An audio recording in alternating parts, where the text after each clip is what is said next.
my lawn, kids! Oh, hey!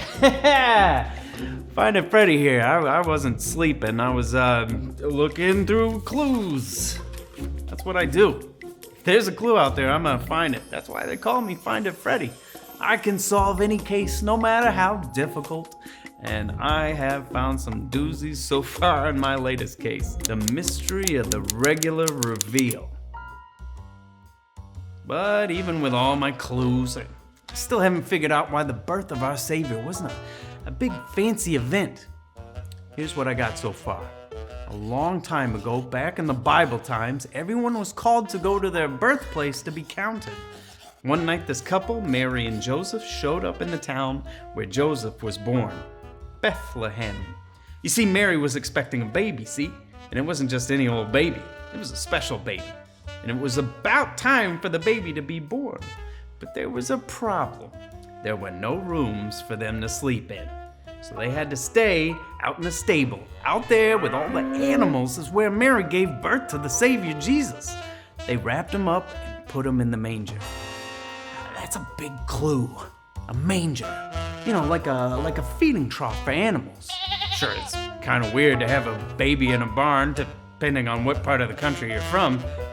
But it's especially weird if the baby is a king, which Jesus was. You would think there would be parades and celebrities, balloon animals, but there weren't, because there were only a few people who knew that this baby Jesus was so important. In fact, Jesus was promised to them 700 years earlier. At that time, enemies were closing in on God's chosen people, and the people were scared. It makes sense. So God used his prophet Isaiah to give them a message. That's what being a prophet is, someone who shares what God has to say. And what did God have to say? That God himself would one day come and save them because Jesus is God. So God's people had new hope, and they waited. For a long time, actually. 700 years. Remember?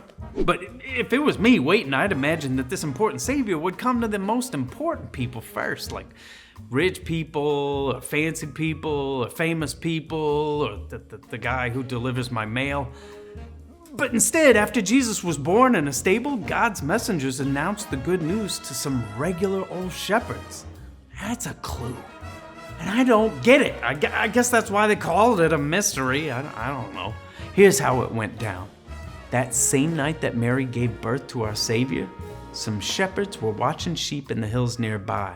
An angel of the Lord shows up, scares the shepherds half to death, but then tells them to not be afraid because there's good news. Over in Bethlehem, the new Savior for all people is wrapped up cozy and lying in a manger. There's that clue again. Then suddenly there's a whole lot of angels in the sky, and they all start praising God.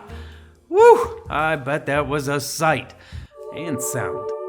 Anyway, back to the shepherds. They hurried to find the Savior. They had a chance to see him with their own eyes, celebrate him, and then tell everyone of the news as fast as they could.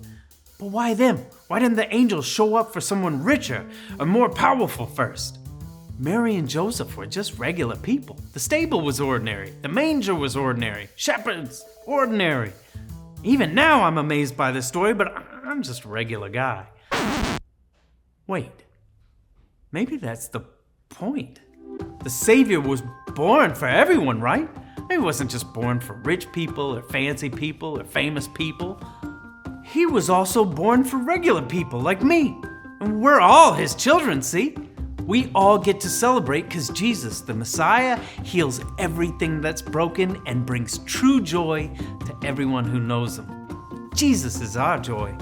That means us, now, just like them, then. All right, another case closed. But just because it's closed doesn't mean you have to stop celebrating. I know I won't. Ready for some balloon animals.